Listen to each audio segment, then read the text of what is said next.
Bills Mafia. On today's Air Raid Hour pregame, we will be breaking down what we expect to see from the Bills this afternoon as they take on the Detroit Lions. Injury updates, key matchups, our pregame superlatives are all coming up. But first,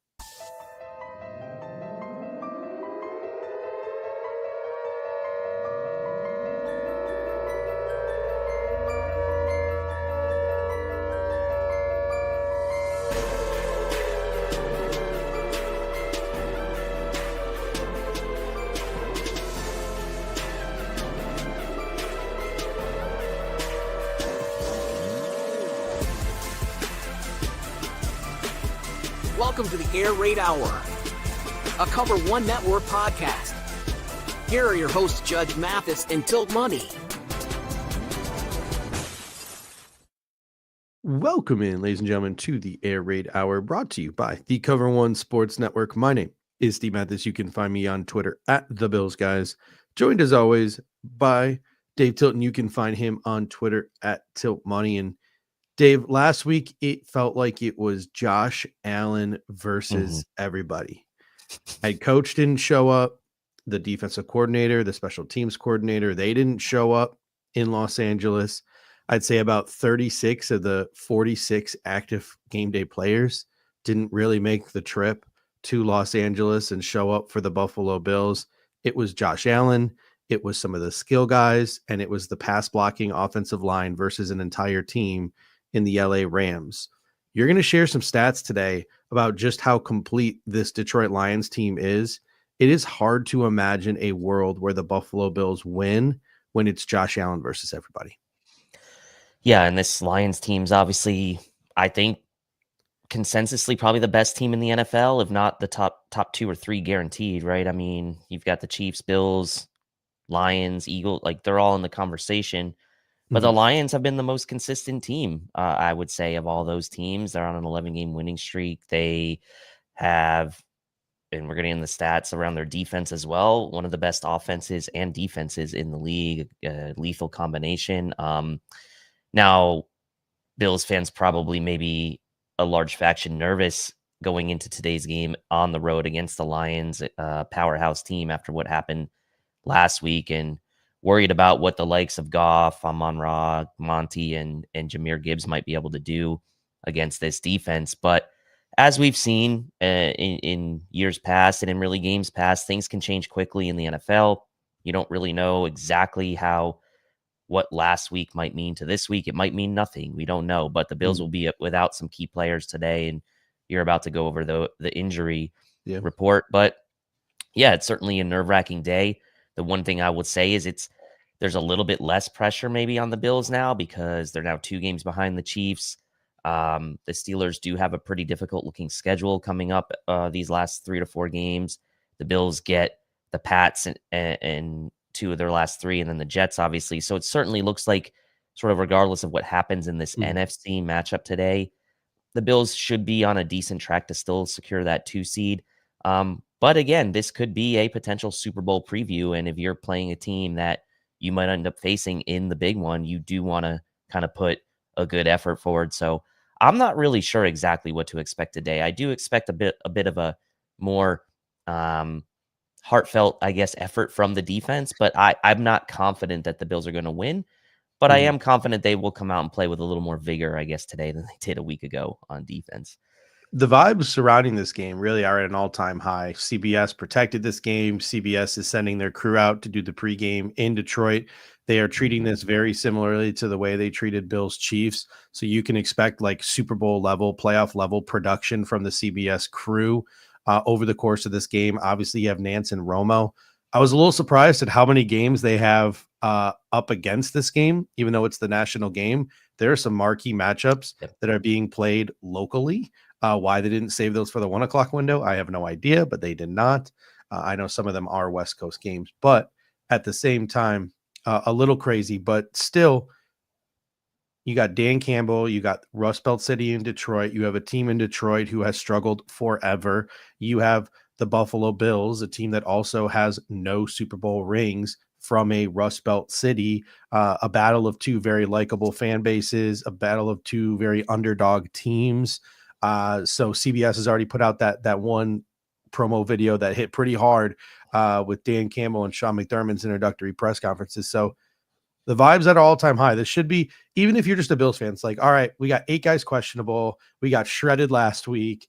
We're probably maybe very little chance of winning the 1 seed. But at the end of the day, it's an NFC game. Just sit back, watch, and enjoy it. Because the vibes will be at an all-time high. Enjoy it. And like the Lions typically, I mean, I mentioned last week on the pregame, like I like the Rams. Like I like rooting for them. I like Sean McVay. Like the Lions are kind of like our brothers in arms in the NFC, right? You have like the Bills, really the Bills and the Browns, I would say, in the AFC. And then you have like a team like the Lions, who's kind of our counterpart in the NFC. Historically, not a ton of success, especially in the postseason, but now have sort of risen to the top in today's NFL with a head coach that their players love, the city loves. Maybe the city doesn't love Sean McDermott as much as the Detroit loves Dan Campbell, but very similar sort of rise to the top for these two teams. And they have been our brothers in arms. We've played sort of alternate home games there when there's been weather problems in Buffalo. And so the history that Ralph Wilson had with the city of Detroit. So there is a lot of connection there between the Bills and the Detroit Lions. All right, let's get into it. Let's talk about the weather. The weather is going to be pretty nice inside of the dome at Ford Field. I've been there before. It's got a very much like a shopping mall sort of vibe to it, especially in the concourse, but it's a really nice stadium. It's a really nice, not a bad seat in the house, great place to play. It'll be a fun place to watch the game today. As for injuries, the Lions, who were the walking wounded for a couple of weeks here, are no longer the walking wounded. The only player that they have listed on their injury report as out is someone named Trevor Nasaki. Never heard of him. I think he might be a special teams player for them. He is out. But after having lost a good chunk of their defensive line for the past few weeks, the long rest from playing on Thursday Night Football last week, they get all of those guys up front. Obviously, no Aiden Hutchinson, but still a very formidable Detroit Lions team that is healthy. And I mean, Aiden Hutchinson, obviously, we know is the. Oh, sorry. Go ahead. No, you're good. I was just about to get into the Bill stuff, but do you have any commentary on the Lions? Yeah, go ahead. Yeah. No, go ahead. Go ahead. The Bills out is Rasul Douglas and Tillin Grable. So obviously losing Rasul Douglas, it hurts. Questionable, Dalton Kincaid, Quentin Morris, so 2 of your tight ends, and then DeMar Hamlin, Taylor Rapp, 2 of your safeties. Casey Toohill along the defensive line is questionable as well. Dwayne Smoot was listed as questionable, and I'm blanking because I didn't write it down. The other player they just called back up from injured Balen Spector. There we go. They're probably both going to play today. My guess is the Buffalo Bills would have kept them on injured reserve if they wouldn't. So I'm going to take the questionable tag off of them. And then elevated from the practice squad were Mike White. That's mostly just for a paycheck. And then Kareem Jackson for safety depth, obviously, as the Buffalo Bills could be out both of their starting safeties. No Davidson elevation this week. Technically, they couldn't. They would have had to sign him to the 53-man roster. That means Kincaid and or Morris will likely go. Do you think it's going to be both, or do you think we just see one of the two tight ends here this week? Man, that's a tough one. Like, if it was me, I would play it a little bit more cautious with Kincaid to give him one more week, and I would just have Morris go if he can. I do think at the end of the day, like, the Detroit Lions have been very stingy against the tight end position as it is. So I think it's like, if you do end up putting Kincaid in, like, how effective is he going to be? Knox has filled in pretty admirably. I'd personally rather save Kincaid for this next stretch of 3 divisional games that could end up being games that the Bills need to win all 3 to secure the 2 seed, depending on what the Steelers do. So if it was me, I would lean on the side of caution with Kincaid. It feels like they've been leaning on the side of caution with some of these injuries, especially Coleman. Like, now we expect, obviously, he's going to go because he has no designation, but it was a couple weeks in the making, right, for him to kind of ramp back up to that. So I would expect that Kincaid maybe sits one more week. The lack of elevation from Davidson may be more, like you said, an indication of the fact that they didn't want to necessarily have to put him on the 53, and they may be comfortable just going with Knox and Morris this week, given that Coleman is back and that the offense really at the wide receiver position is now kind of rounding into health, and they still have Dawson Knox there at the tight end position. So that would be kind of my gut. But it might be a true 50-50. I'm not sure. I'm really more speaking from my own preference. I would probably sit him for one more week. And there's really no indicator on how things are leaning at safety. Reading the tea leaves, my guess is there's probably going to be no Taylor Rapp in this game. I think the Buffalo Bills will play it safe with Rapp with his multitude of injuries. And maybe Hamlin is able to play. On top of that, we know for sure Rasul Douglas is out. So the Bills could possibly have 3 new starters in the secondary this week. Sean McDermott is still publicly undecided, even though in-house they probably have decided whether it's going to be Kyrie Elam or Jamarcus Ingram at the outside corner position. And then you could have Kareem Jackson and Cole Bishop at safety. You could have DeMar Hamlin and Cole Bishop at safety. You could have Cam Lewis and Cole Bishop at safety. There is a number of ways I think the Buffalo Bills could go. Again, I'm just reading tea leaves. I don't think Rapp is going to play, so I didn't really give any of those types of scenarios. But what are your thoughts here on the Buffalo Bills secondary and how injuries have affected this Bills secondary the last couple of weeks? Man, today, and bad timing too for a game against the Detroit Lions, and Amon-Ra St. Brown and Jameson Williams and co. Not the ideal time to have your secondary hurt. Sam Laporta. Laporta, I mean, that's going to be tough as well. He's had a bit of a quieter season compared to last year, similar to Kincaid. Honestly, both of them have kind of had a similar path this year, I would say. But Laporta's come on as of late, scoring a bunch of touchdowns. Even still, I think this is I wouldn't be surprised if the two you see starting out there would be Lewis and Bishop. The Bills have really shown a loyalty and allegiance to Cam Lewis at times, especially not just on special teams, but on getting defensive snaps. He's got a lot of snaps in this system on defense, so it wouldn't surprise me that if it was Bishop and Lewis to start, given that, Jackson's been on the practice squad. He obviously hasn't had real game action in some time. So my gut would tell me on this one that it would be Lewis and Bishop to start at the safety positions, but they did elevate Jackson. And this is all under the presumption that both Hamlin and Rapp are out. Obviously, I think if Hamlin is up, then he's going to start with Bishop, but I would agree with you. I think Rapp is almost assuredly out. He's pretty much been determined to be out without officially saying so. So yeah, assuming Hamlin's also out, to me, it would be Lewis and Bishop getting the first crack. All right, let's get into the matchups here, and let's start with the Buffalo Bills offense versus the Detroit Lions defense. Before we do, Ice Buddy comes in saying, watching from Scotland. So an international audience here at the Air Raid Hour. Thank you, Ice Buddy. I don't even want to know what time it is out there for you. Thank you for tuning in. Appreciate it. But Dave, let's start with these matchups. What does the DVOA tell us about this Detroit Lions defense? Yeah, the Lions defense, very good. 3rd overall defense in DVOA, the 1st overall pass defense in DVOA, the 6th overall rush defense in DVOA. And this is where we get into some of the things that I was posting yesterday on Twitter.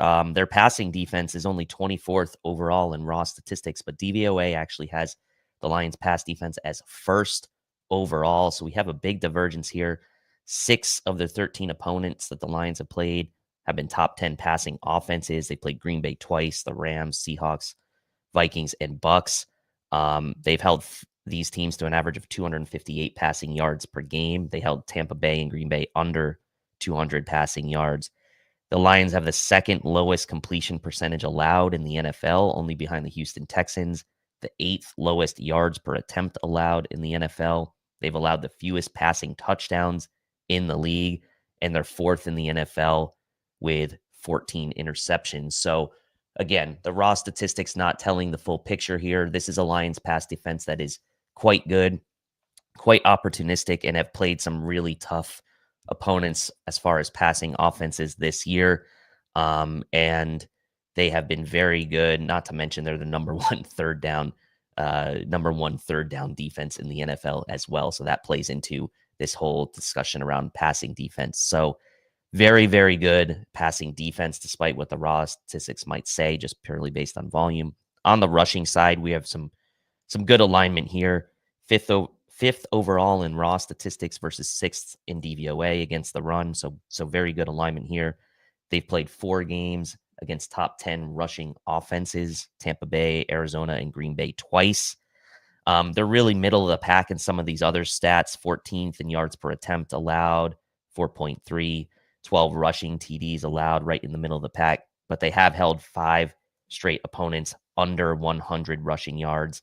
The last 5 games, they've only allowed an average of 74 yards per game on the ground. So again, a very good rushing defense. You mentioned the health. McNeil has been kind of in and out, haven't really missed a ton of time, but he's had some dings and bruises this year, but he will be a full go. He's really the guy that kind of starts and sets the tone in the middle for that run D. Aleem McNeil, of course, of Air Raid Hour pre-draft allegiance and my NC State Wolfpack allegiance. So big fan of his, but obviously hope he has a little bit of a down game today. Yeah, I mean, I'm just looking at this matchup here, and unless you want to keep your reeling and injured defense on the field in a game where, and we're going to talk about this next, they match up abysmally, you have to have some semblance of a run game today. I think if you're the Buffalo Bills, and sustain some drives, it cannot be the Josh Allen show like it was in Los Angeles. Yeah, there has to be balance today. That was obviously an issue last week. The Bills relied on Josh Allen a ton, but you are right. Like we saw, if you go back and watch that Thursday game from 10 days ago where the Packers played the Lions got out to that lead, but the Packers stuck with the run game and Josh Jacobs. It wasn't hugely efficient early on, but he, by the end of that game, was ripping off 6-7 yard runs and really kept the Green Bay Packers in that game. And I know Josh Jacobs was having a very good year, but James Cook capable of that. So I do agree the Bills need to stick with the run game, even if it's a little bit inefficient early. Detroit has, as we've saw in some of these graphics, been an excellent second quarter team. And to me, that's going to be key, right? If the Bills can kind of stick with that run game, maybe limit the number of possessions Detroit gets in the second quarter of this game where they've been excellent. The Bills have really been much better second half team actually than the Lions. Now, some of that is to do with the Lions blowing teams out and being ahead and kind of taking that with a grain of salt. But Dan Campbell is not the type to take his foot off the gas. He has kept his starters in long into these games. So that second quarter, I think, is going to be key here for the Bills run game. Aaron Quinn comes in and says, I think you got to get running backs in the passing game involved more as well. And I agree. He says, stress the linebackers horizontally. We've seen the Buffalo Bills get Ty Johnson pretty well utilized in the passing game. We've seen some dump offs to Ray Davis as well, but how about getting James Cook a little bit more involved in the passing game? I mean, that's one of the reasons why he was drafted. I feel like James Cook is a guy the Buffalo Bills need to lean on in this football game in order to be successful. Just get the ball into his hands, even if it's not traditionally in the run game. Looking at some other things here, Josh Allen ranks third in the NFL in efficiency versus man coverage per PFF. Detroit runs the most man-to-man defense in the National Football League. So I expect the Buffalo Bills to have some success today offensively, as they typically always do. I expect this to be another game where the Buffalo Bills put up 30 points, especially because I don't think our defense is going to have an easy time stopping Detroit. So the Bills offense will be pressed to have to go out and put up a great deal of points in this game. But expect a lot of the pre-snap stuff to come back. Expect a lot of the window dressing stuff to get back, whether it's getting the tight ends involved if Dalton Kincaid plays, whether it's getting the running backs involved. The Buffalo Bills are going to have a great deal of man beaters in their repertoire today as they go against the Detroit Lions, and Josh Allen's had success against it. Exactly. And I mean, look, Detroit's going to come out with their own two-headed monster of Montgomery and Gibbs. And I'm not saying Cook and Davis are on that level, but in a given game, I think Cook and Davis can be effective. You mentioned Cook in the passing game, only 34 receiving yards combined over his last 4 games. That to me needs to improve this game. I'd love to see him match that number in today's game alone. Yeah. As Aaron Quinn says, stress those linebackers horizontally. Maybe get James Cook matched up against some of those linebackers running some of those wheel routes, some of those arrow routes over the middle, clearing out space for him. And with that man-to-man coverage, you could see a lot of Cooper and Hollins clearing out that middle space by running deep routes today. Coleman as well, clearing out that middle area for James Cook for some of these arrow routes, some of these sideline out routes as well. So I would definitely support that, and the man beaters have to be there today. I also Mhm. think that, you know, the Bills did a really good job last week in pass protection. You mentioned getting the running game going, but that pass protection needs to be there again today. There's no Aiden Hutchinson, we know. So the Bills really need to keep Josh Allen clean in this game. Those man beaters, those throws against man-to-man coverage may take a little bit more time than you would typically have in sort of trying to hit quick routes against some zone coverages. So a little more patience, I think. A little more time probably spent in the pocket is going to be required today, and that offensive line needs to be ready again today to Mhm. do a good job pass blocking. Carl Thuman comes in and says, unlike last week, we need to have all three of our running backs get multiple touches. Johnson and Davis had 0 handoffs in LA. A lot of that had to do with game script, right? When you are down a lot of points, it's very hard to hand the ball off. And when you do hand the ball off, you're probably handing the ball off to your number one running back. So it'll be tough, Carl, and I agree. And I think early the Buffalo Bills should try to get all these guys touches, but we're going to get into this matchup against the Lions offense against the Bills defense, and I'm not feeling great about it. And I think the game script is not going to be in the Buffalo Bills' favor once again, and that's why I sort of led with this topic that I did about the Buffalo Bills needing to try to run the ball more and control the clock. Because if you're the Buffalo Bills and you get off to a slow start on offense, and Detroit gets off to a hot start on offense, all of a sudden you have to pass the ball the entire game because the game script is completely flipped. So the Bills offense have to come out quick, they have to come out efficient, and they have to play a style of football that maybe controls the clock a little bit more than looks for explosives if they want to keep this game low scoring. So that's, I think, what the Buffalo Bills want to try to look to do, because you're probably going to want to keep your defense off the field as much as possible. Yeah, and to me, again, we talk about this every week, how important it is on early downs to kind of stop the run or at least create situations where teams are having 3rd and 6, 3rd and 7s and longer on 3rd downs. Obviously, the Mhm. Bills' 3rd down defense really struggled last week. Rams were 11 for 15, but we'll get into that in just a second as Yeah. we talk about the Lions' offense here in a second. Raw data, you said, obviously was different from DVOA, but in raw data, Detroit ranks 30th in receiving yards allowed to slot receivers. So this could be a way for you to get the ball into Khalil Shakir's hands. Shakir is second in the NFL with 521 yards out of the slot. So maybe that's a matchup to look to exploit there. For whatever reason, Detroit is giving up a decent chunk of yards there. It could also be a way to get Dalton Kincaid involved if Dalton Kincaid is playing. So if you're the Buffalo Bills, looking to attack out of the slot could be something that you look to do in this game. Yeah, and I mean, you start to look at then the DVOA against each individual area of the pass offense. Detroit, good really across the board. 11th against wide receiver ones, 14th against wide receiver twos, which is where they're weakest, 6th against threes, 2nd against tight ends, but 11th against running backs out of the backfield. So not a ton of weakness here, but wide receiver two, that second guy, running backs out of the backfield, there might be Mhm. some opportunities there. Yeah, and then there's some other things I got in my notes here.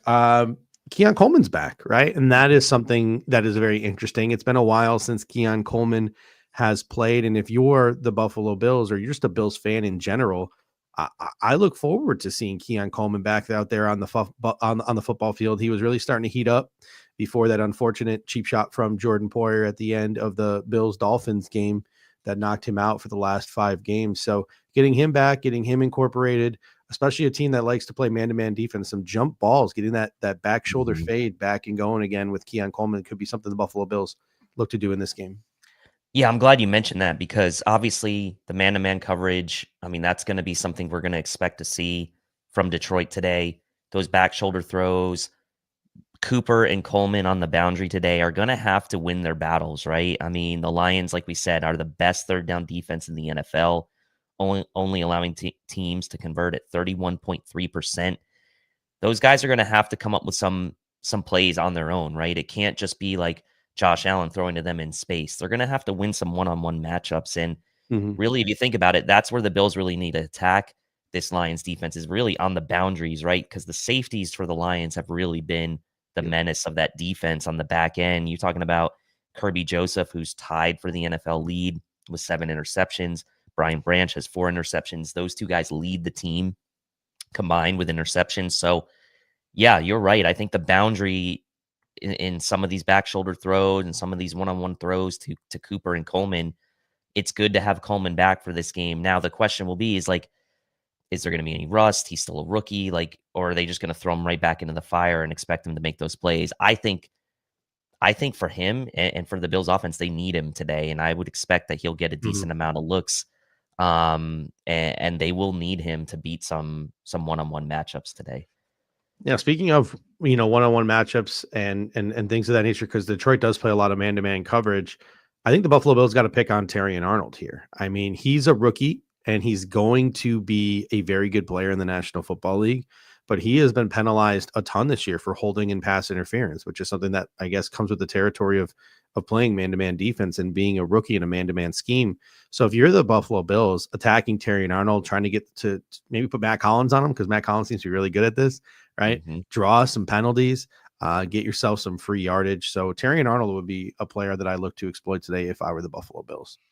I think you force the issue, right? Like force him to grab, force him, like, I don't want to put the game in the referee's hands, but like force the issue and kind of make it difficult on them to not throw the flags on some of these, like you said, because he's been penalized so much. So yeah, don't sit back and kind of wait for things to happen. I think you got to force the issue if you're the Bills.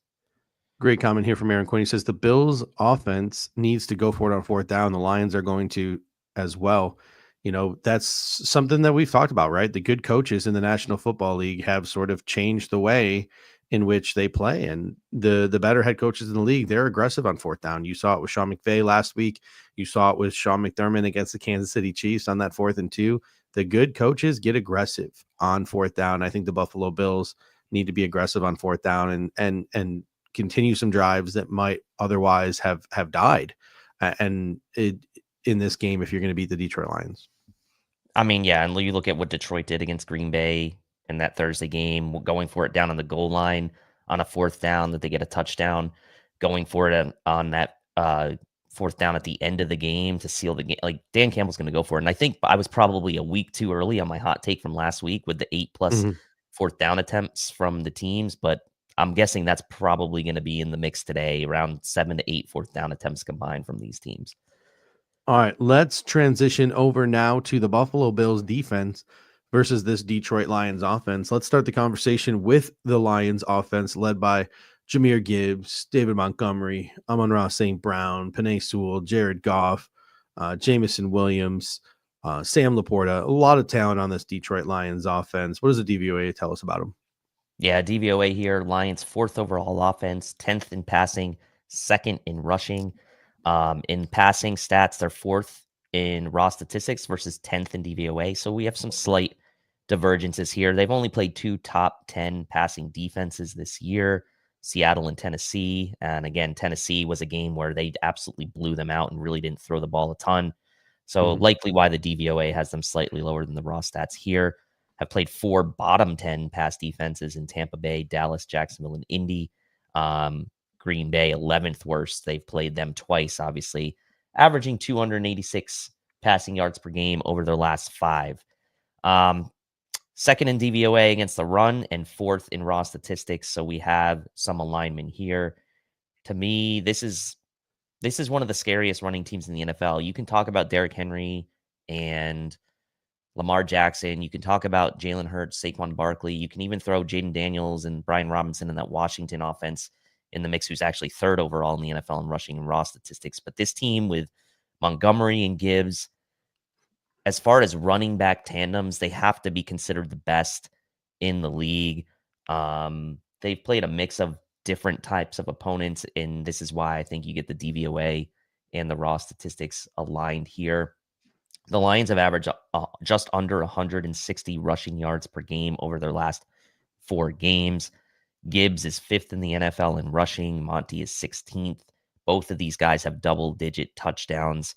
Gibbs is 4th in the NFL in yards per attempt at 5.7. So a very good running team. I think if you're the Buffalo Bills and you see that you held Kyren Williams to 3.3 yards a carry last week, or the Rams, to 3.3 yards a carry, this is a different animal this week. You really have to try your best to slow this team down on 1st downs and you really have to be disciplined as well, because if Jahmyr Gibbs gets you off balance in one direction, he could be gone to the house. So again, very good Yeah. offense. DVOA and raw statistics generally aligned here for the Detroit Lions.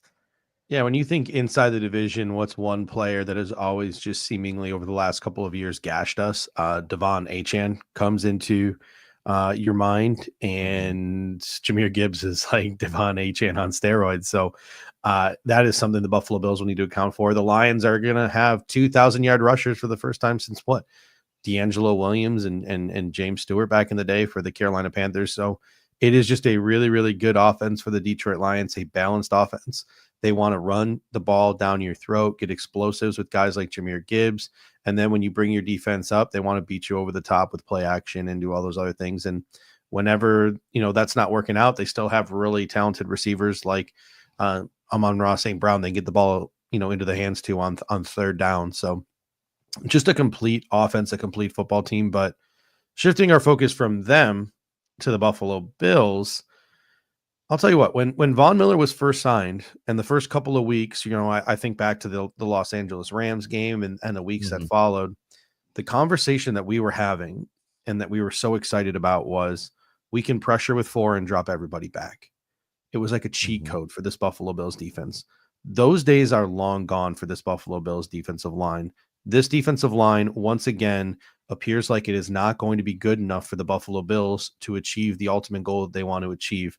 I am very, very pessimistic about this defense because of this defensive line. If they no-show in this game like they no-showed in Los Angeles, it'll be very difficult for the Buffalo Bills to win. Yeah, I mean, I think that was a major talking point after that Rams game, really the entire front seven. But that defensive line, people are rightfully talking about Ed Oliver's maybe decline in performance this year, Daquan Jones's decline. I thought for a stretch there, Ed Oliver looked pretty good in watching back some of the games as far as getting into the backfield, but it really hasn't translated. And I think last week it was just a very subpar performance across the board. I thought Von Miller, out of all the defensive linemen last week, looked the best of all the defensive linemen, and that's not necessarily what you want to happen if you're the Buffalo Bills. At times, yes, you want that to happen, maybe in certain situations, but I think by and large, you don't want necessarily Von Miller to be the best looking defensive lineman you have for a majority of the game. Daquan Jones and Ed Oliver really need to bounce back this game. There needs to be a little bit more presence from Rousseau and Epinesa in this game as well.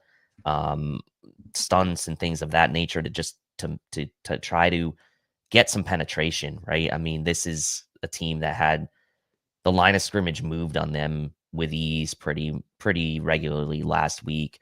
Got to Stafford one time with some pressure, and that was the one time where he actually made a bad throw, I thought.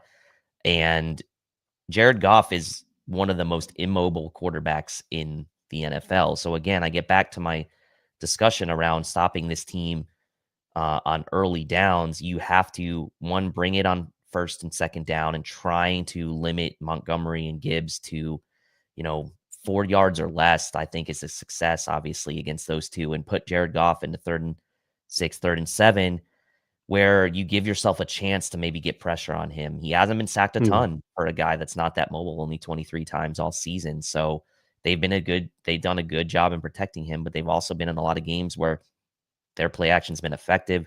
They haven't had to play from behind, and it is a tall order for this defensive line once again today. It was a tough matchup last week against a ascending Rams offensive line. This will be an even tougher one. And I'll say this too, for like as much as it is scheme, as much as it is, whatever,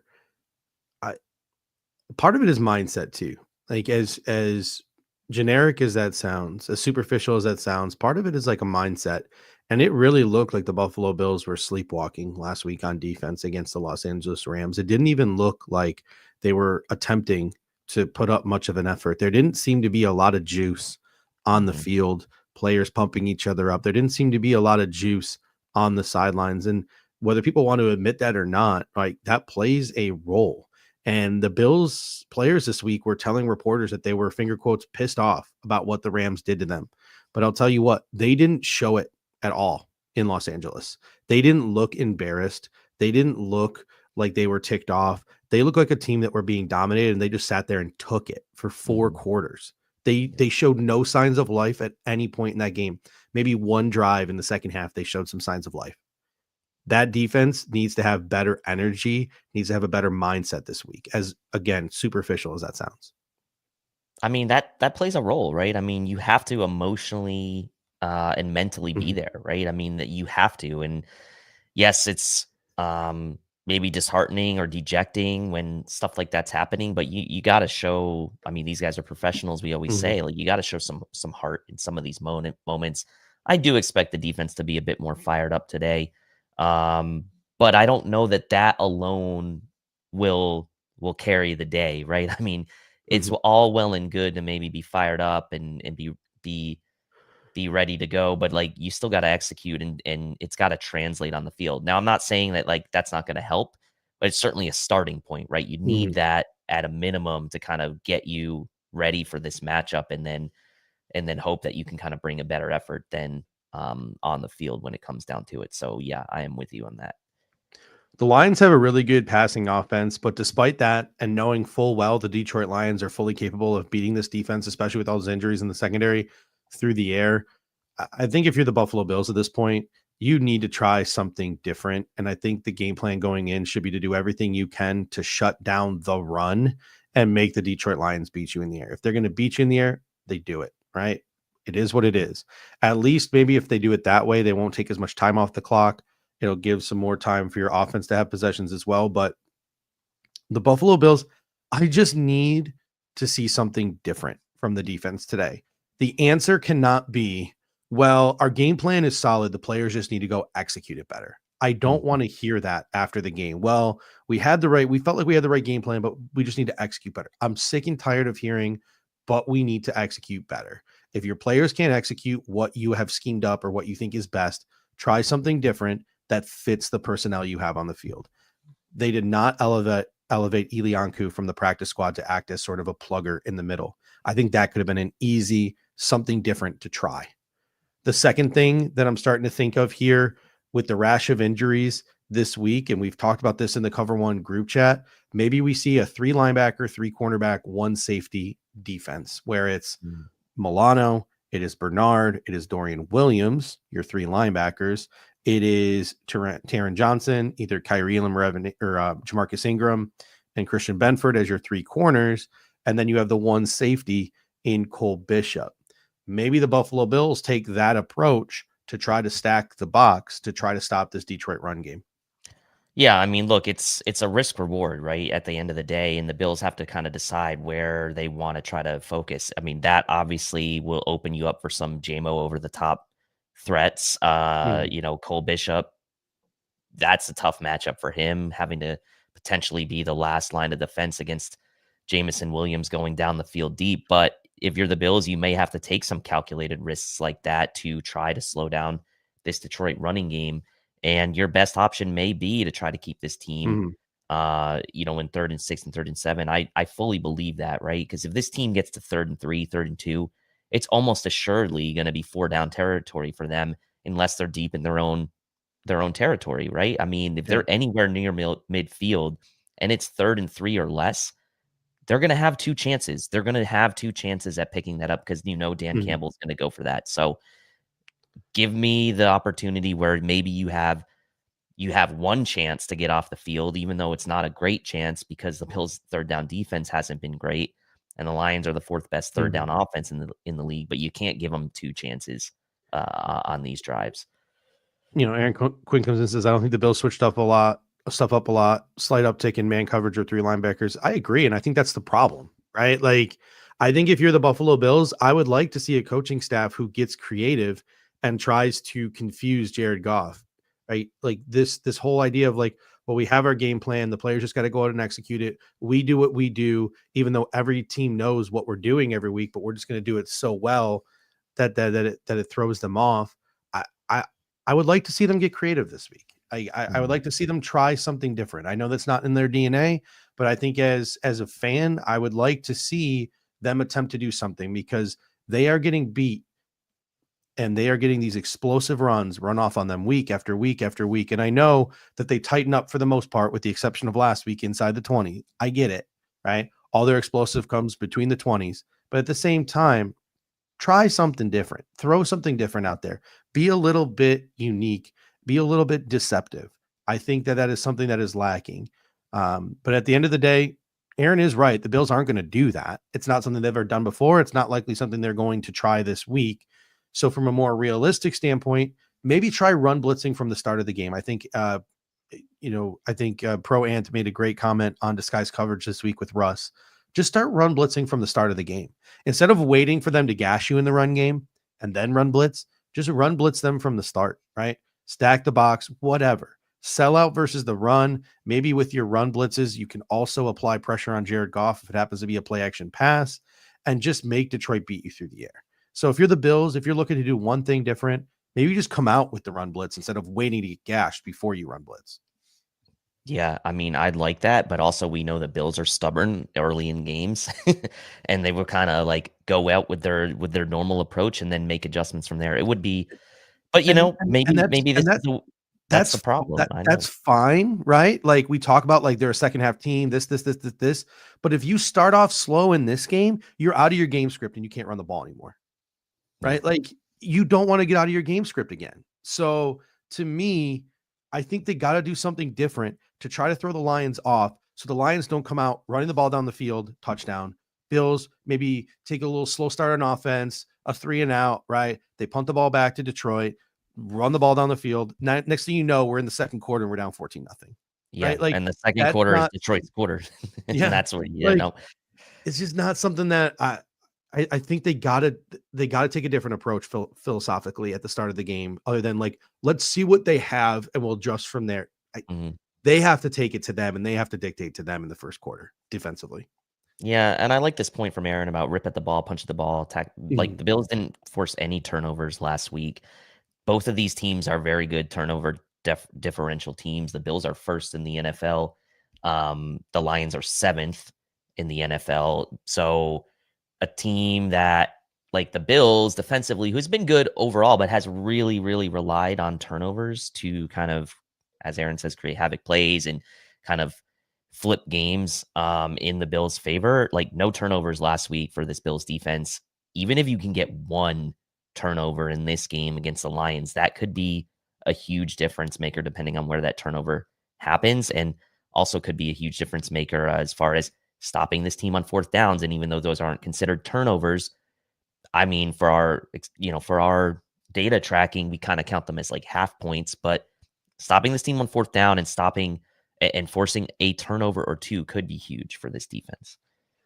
Levi Mans comes in and says, "Till Money has the Sean McDermott game day attire on, the headset and all too, right? Hat, shirt, I'm going for it.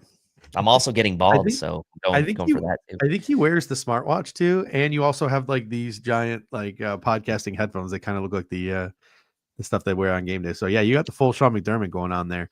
All right, let's get into it, ladies and gentlemen. Our pre-game superlatives.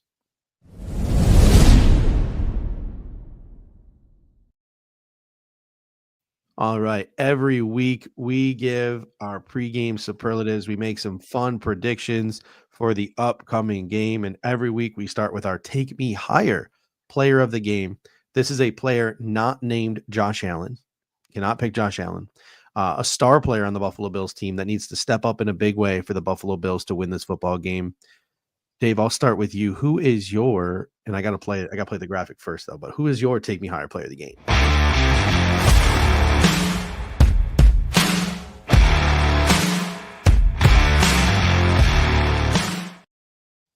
All right, Dave, who you got? Look, I mean, what do I want to call this guy? Maligned Ed Oliver. It has not been, we've watched some reps from him in recent weeks. Some have been good, but it just hasn't quite been there for him this year. He stepped up in the Kansas City game. Today's a day I think Ed Oliver really needs to step up. I'm treating him as a Take Me Higher player because he's getting paid to be a Take Me Higher player. And it is time for Ed Oliver to step up today. Early downs, third downs, getting pressure up the middle, whatever it takes from Ed Oliver today, he needs to step up and have a big game. A lot of ways I could go with this one, but I've been kind of preaching throughout the show how important it's going to be to stop the Lions in limiting the damage on what their offense can do on first downs. And I think Ed Oliver is going to play a big role in that. Defensive line getting pressure up the middle has been a struggle this year. It's well documented how the analytics show that our IDL pressure rates have not been good. Ed Oliver, to me, needs to step up in a big way today. If he has another average or below average game, it is going to be a long day for the Buffalo Bills. So Ed Oliver is my take me higher player. We got Charles G coming in saying Terrell Bernard stopping the run. A lot falls on Bernard to put the D in good spots, plus making run fits himself.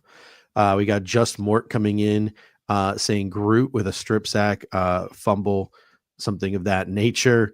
A couple people coming in saying things like Ray Davis or Kyrie Elam or Cole Bishop. Let's save that for our wild card player of the game. My take me higher, and I have a very pessimistic view on this game. I think Detroit is going to get the Buffalo Bills out of their game script very early. So one of the themes that you are going to see from me is a lot of receivers and quarterback and passing statistics throughout my pregame superlatives. My take me higher player of the game is going to be Amari Cooper. My prediction for Amari Cooper in this game, 10 plus catches, 150 yards, and 2 touchdowns. I think the Buffalo Bills are going to have to throw the ball a lot, because I think Detroit is going to get up to a lead in this football game. I think the Bills are going to come out uncreative on defense. I think that they are going to sit back and see what Detroit's punches are. And by the time they've sat back and seen what Detroit's punches are, they'll be down 14-0, and they will have to throw the football. So I'm rather pessimistic in this game. I don't have faith right now as a fan in the Buffalo Bills defensive coaching staff to have those guys out there prepared, especially with all these injuries, especially with only practicing once this week for this Detroit Lions defense. Prove me wrong. Prove me wrong, Sean McDermott. Prove me wrong, by Babbage. You've done it before. You've made me look stupid before. But I'm going to go to Amari Cooper as my take me hard player of the game. I like that. I literally, on my notes, I had offense, Amari Cooper, defense, Ed Oliver, and I went Ed Oliver. So I'm glad I went that way. On now to our wild card player of the game.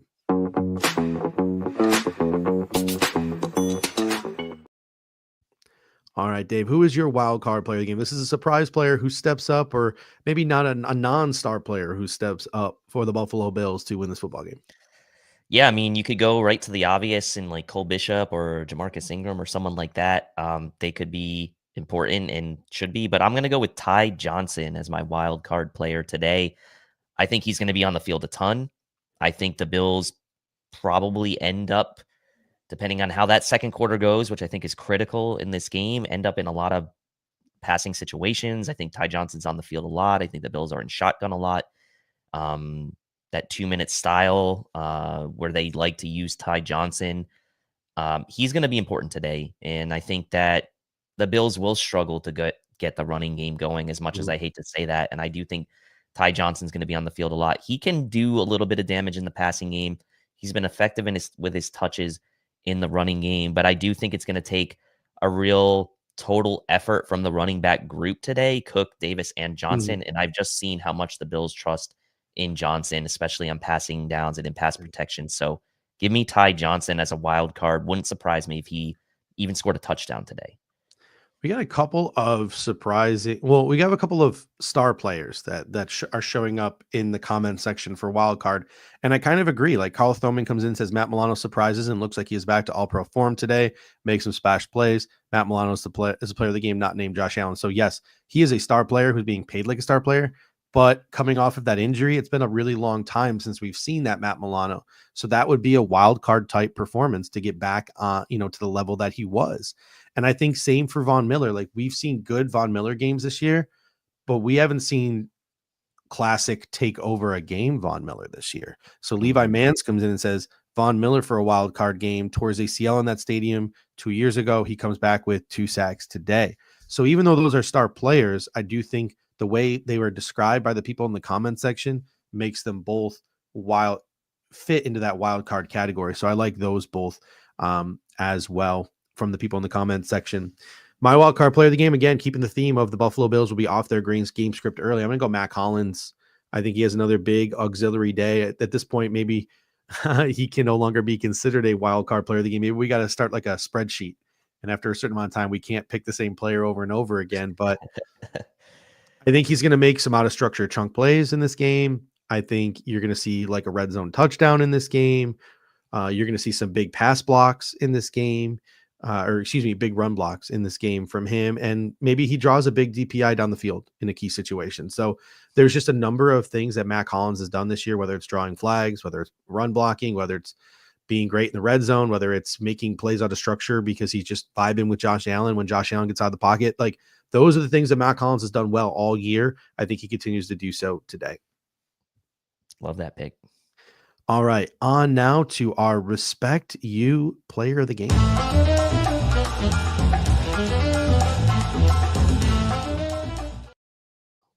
It's funny, this whole segment is based off of that one scene from Anchorman 2 between Will Ferrell and Vince Vaughn.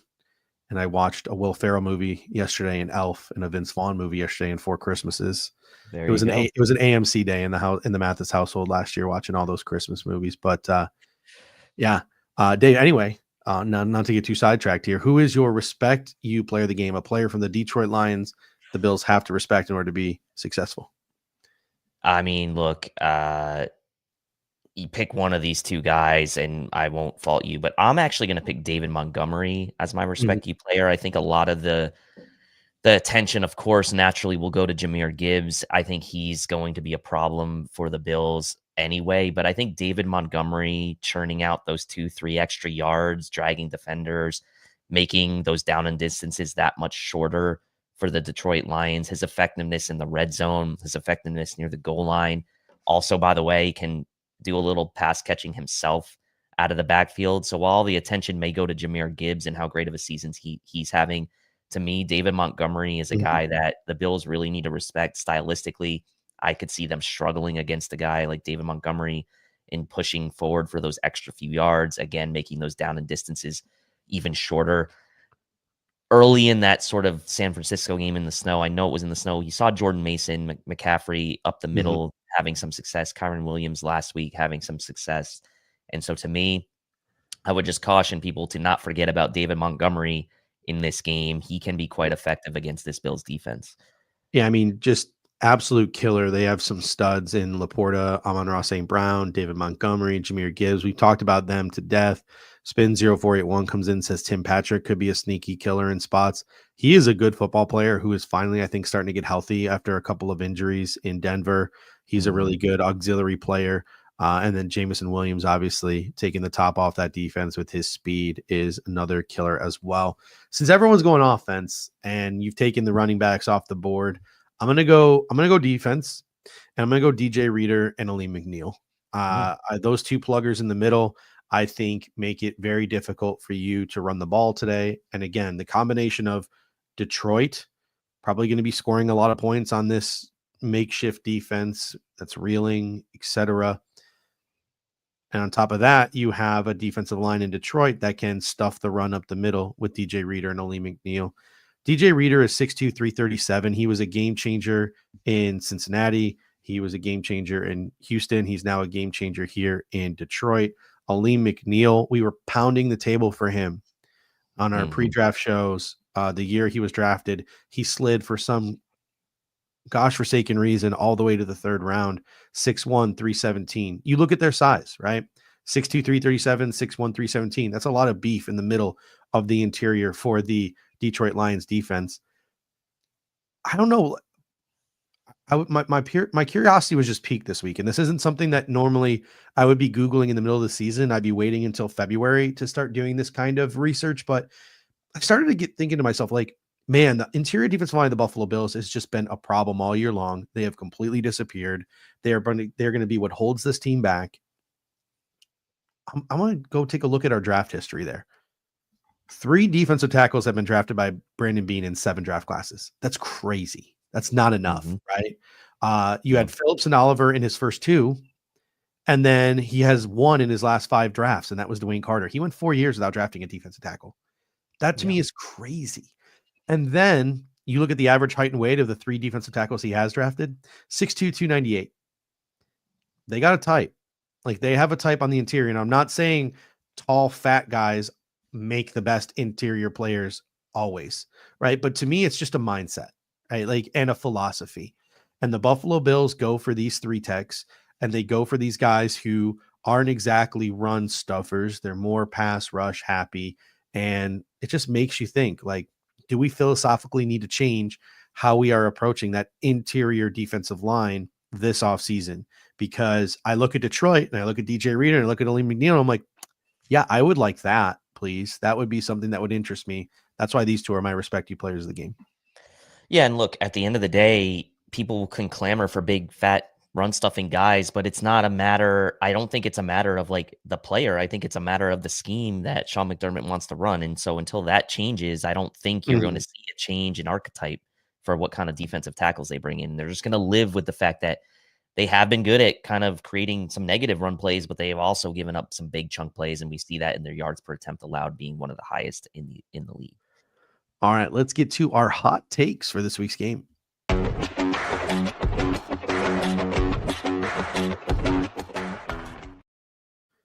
All right, Dave, what is your hottest take from this week's game? Let's have ourselves a fire sale here.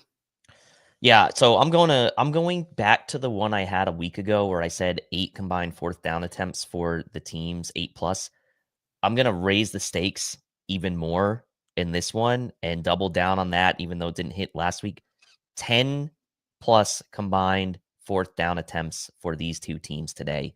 That's probably maybe one of my hottest takes I've had all season. I think it would be the highest in the NFL this year based on what I looked into. I think these teams are both going to be super aggressive.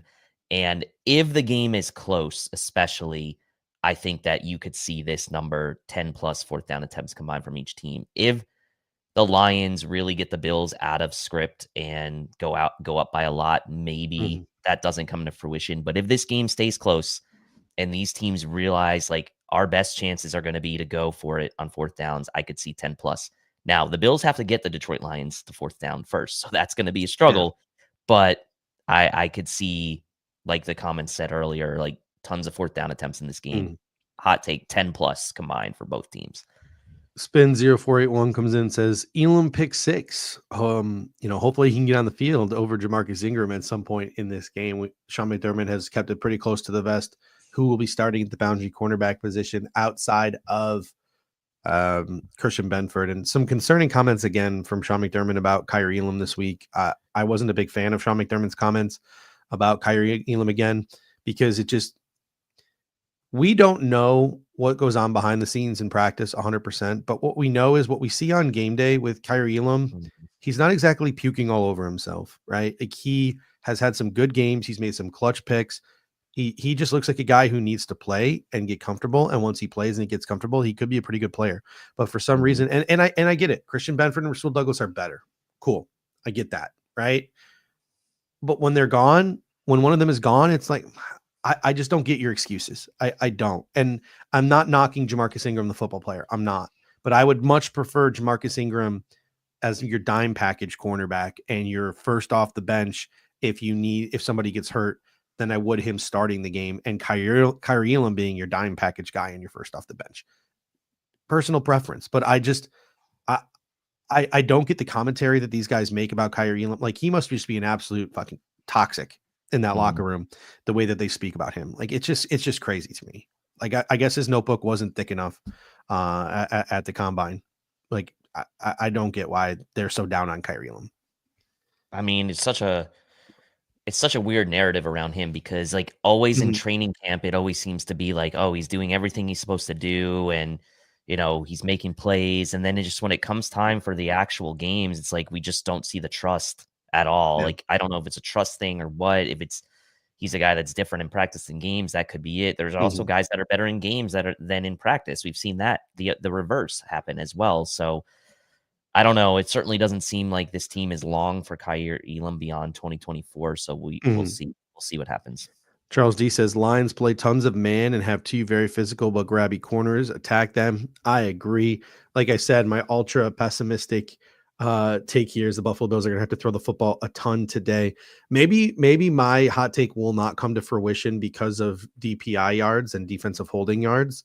But this might be my hottest take of the season, Dave. Last week, Josh Allen accounted for 424 total yards of offense, passing and rushing. Today, I think he goes for over 500. Wow. I think that the combination of passing and rushing gets Josh Allen over 500 yards today. You have a Detroit Lions defense that plays man-to-man. Josh Allen is the third most efficient quarterback against man-to-man. I think they're going to get him out of their game script early. The Buffalo Bills are going to have to pass the ball, so the opportunity and the volume will be there. And in playing man-to-man defense, he essentially becomes a de facto running back like he did last week. Those guys turn their backs. Josh Allen can get some big chunk running plays. So I think Josh Allen goes Superman today. I predict 500 plus total yards of offense for Josh Allen alone. Wow, that I think we came with some pretty good hot takes this week. I think we brought the spice this week. Yeah. All right, on to our final superlative, and that is our pre-game predictions.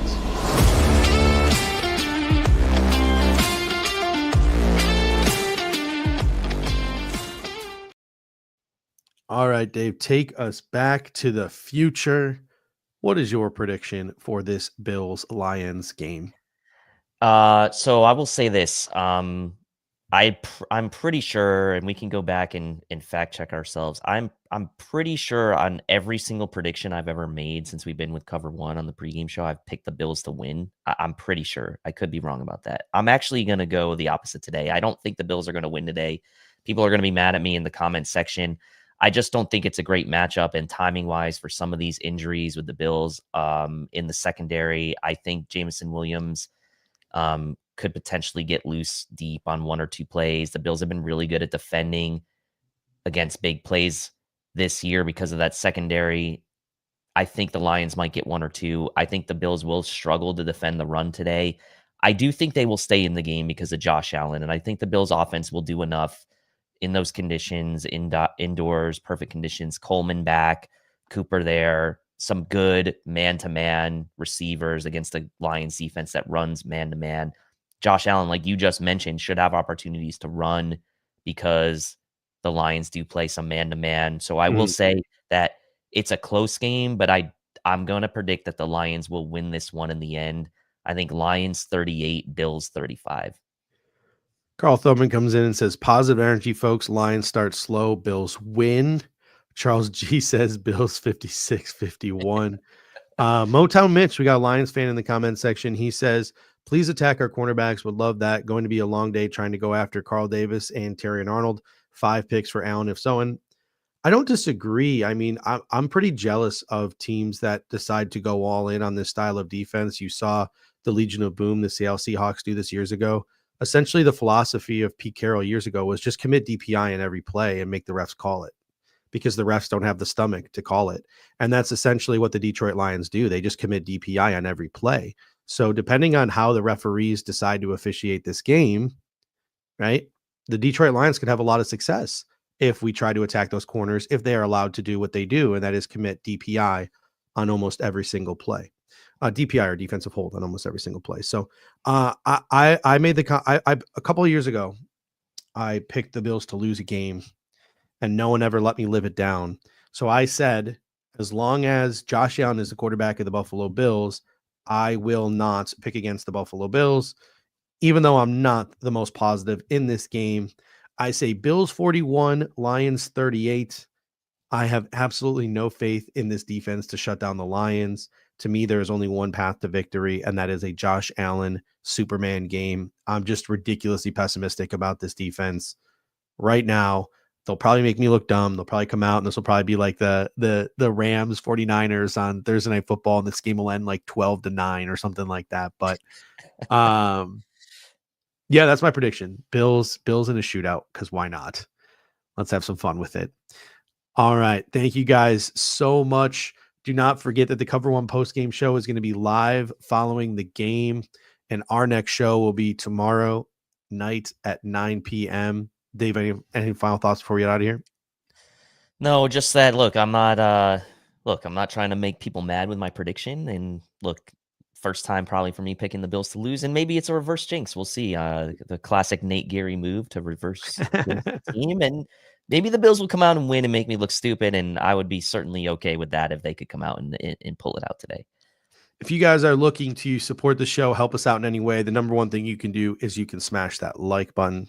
Always helps us out. The second thing you can do is you can click that share button when the show is over and share this link out on your socials, or text any friends, family you think would enjoy this pregame show. Word of mouth is how we're looking to grow this thing here at the Air Raid Hour. And the third thing you can do is once the show is done going live, you can leave some kind of comment in the comment section. That'll help us with the algorithm as well, whether it's your game prediction or a take you have or a thought you have on one of our takes. And we will try to respond to you over the course of the afternoon as the Bills. You got to wait all the way until 4:25 for kickoff today. So thank you guys so much. Always appreciate you. Comment section, you guys, we try our best to have you guys try to sort of drive the show and drive the commentary. And there again, a number of things that we talked about today that we probably would not have talked about if not for you guys in the comment section. So thank you guys so much. Always appreciate you. And until next time, go Bills. Go Bills. Thank you for watching tonight's episode of the Air Raid Hour. Make sure to hit that like button on the way out. If you are catching the show on demand, leave a reply in the comment section and we will respond over the course of the week. You can always listen to every episode next day on all major podcasting platforms, including Apple Podcasts and Spotify, by searching Air Raid Buffalo. Thank you for your continued support, and as always, go Bills!